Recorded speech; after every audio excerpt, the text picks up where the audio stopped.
Assalamualaikum warahmatullahi wabarakatuh. Perkenalkan, nama saya Asyah Mawi dari kelas 12 MIPA 2. Jadi hari ini kita akan membahas tentang fenomena kuantum, yang dimana agenda kita pada materi ini adalah pengertian fenomena kuantum, radiasi benda hitam dan dualisme cahaya, rumus-rumus, dan pembahasan soal. Yang pertama adalah pengertian fenomena kuantum. Apa itu fenomena kuantum? Fenomena kuantum adalah fenomena yang berkaitan gejala-gejala cahaya yang memiliki sifat dualisme gelombang. Cahaya bertindak sebagai partikel dan cahaya dapat bersifat gelombang. Nah, pasti setiap teori sudah pasti ada penemunya kan? Jadi, siapakah penemu fenomena kuantum? Penemu fenomena kuantum adalah Max Planck.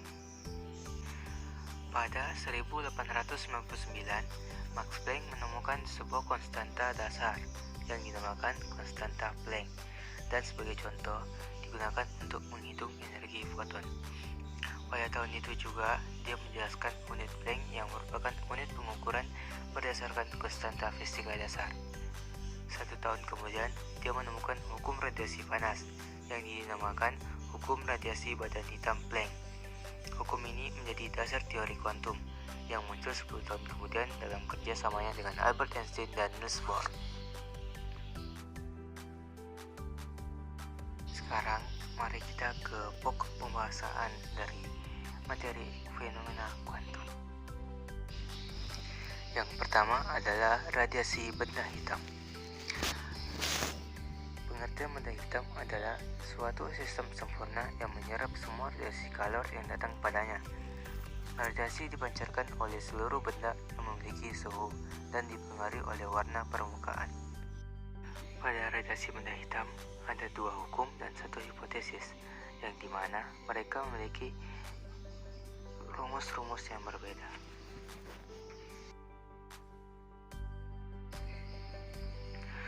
Yang pertama adalah hukum Stefan Boltzmann. Rumusnya adalah I total sama dengan P per A sama dengan E dikali sigma dikali T pangkat 4, atau P sama dengan E dikali sigma dikali A dikali T pangkat 4. Yang kedua adalah rumus hukum pergeseran Wien. Lambda max sama dikali T sama dengan C.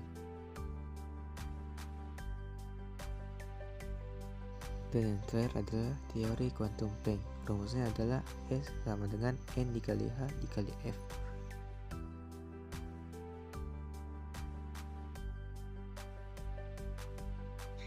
Selanjutnya adalah pokok pembahasan kita yang kedua, yaitu dualisme cahaya.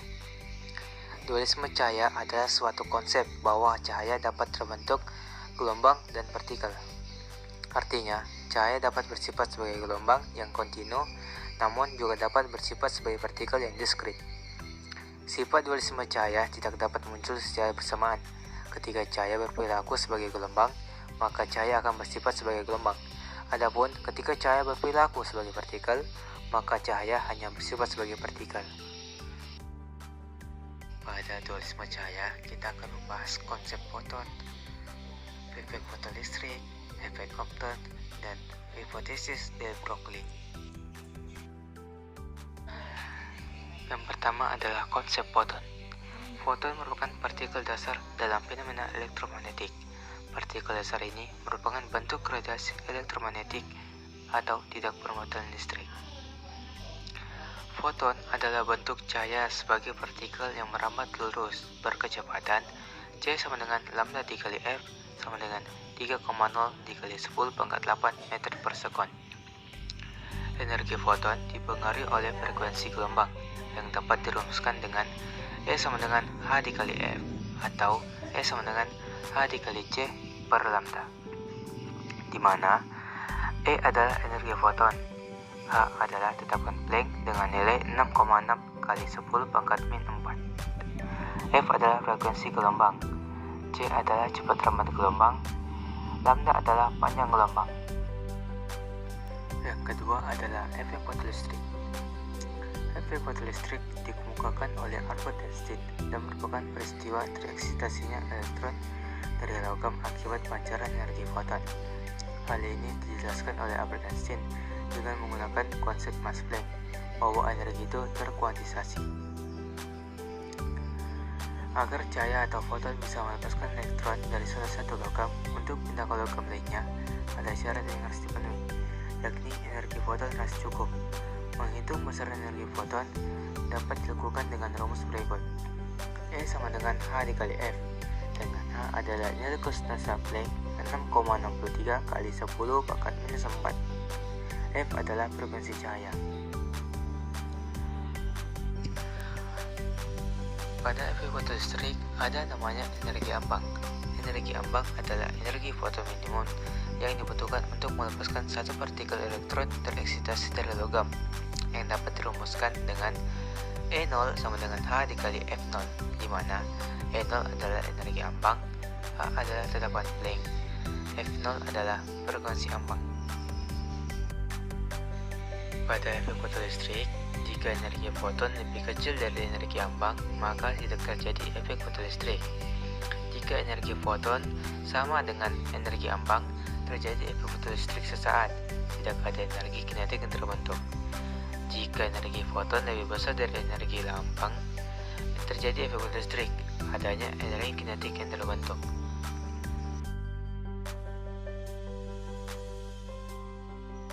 Baiklah, yang ketiga adalah efek Compton. Efek Compton merupakan kebalikan dari efek fotolistrik, yaitu peristiwa penghamburan foton akibat menumbuk elektron. Efek Compton memiliki dua rumus, yaitu rumus momentum foton dan rumus pergeseran Compton. Yang pertama, momentum foton. Rumusnya adalah P sama dengan E per C sama dengan H per lambda, dengan P adalah momentum foton, E adalah energi, C adalah kecepatan cahaya, H adalah ketetapan Planck, lambda adalah panjang gelombang foton. Yang kedua adalah pergeseran Compton. Rumusnya adalah delta lambda sama dengan lambda akson dikurangi lambda, dengan delta lambda adalah pergeseran Compton, atau delta lambda sama dengan H per M0 kali C dikali 1 dikurangi cos A, dengan M0 adalah massa elektron diam. Ketetapannya adalah 9,1 kali 10 pangkat min 31 kg. A adalah sudut belok terhadap arah awal. Yang terakhir adalah hipotesis de Broglie. Hipotesis de Broglie menjelaskan bahwa partikel yang bergerak dapat memiliki sifat-sifat gelombang atau cahaya dan panjang gelombang. Hipotesis de Broglie mempunyai dua rumus, yaitu partikel umum dan elektron. Yang pertama adalah partikel umum.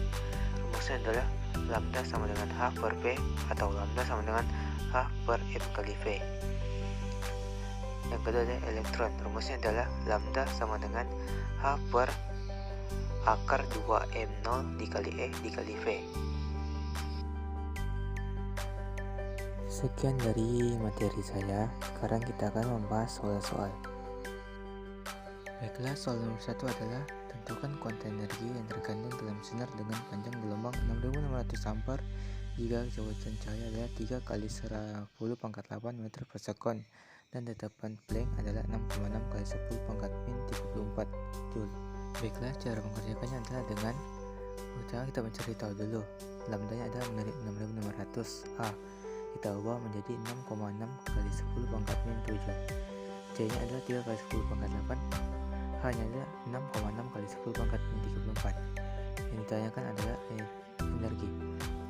Rumus energi adalah H dikali C per lambda. Kita masukkan nilai H, nilai C, dan nilai lambda sehingga menjadi 6,6 kali 10 pangkat min 34 dikali 3 kali 10 pangkat 8 per 6,6 kali 10 pangkat min 7. Kita kalikan 6,6 kali 10 pangkat min 34 dengan 3 kali 10 pangkat 8 sehingga hasilnya 1,8 kali 10 pangkat min 25. Kemudian kita bagi dengan 6,6 kali 10 pangkat min 34 sehingga hasilnya adalah 3 kali 10 pangkat min 19. Sekian, terima kasih. Maaf jika ada kesalahan atau kekurangan dalam materi saya. Assalamualaikum warahmatullahi wabarakatuh.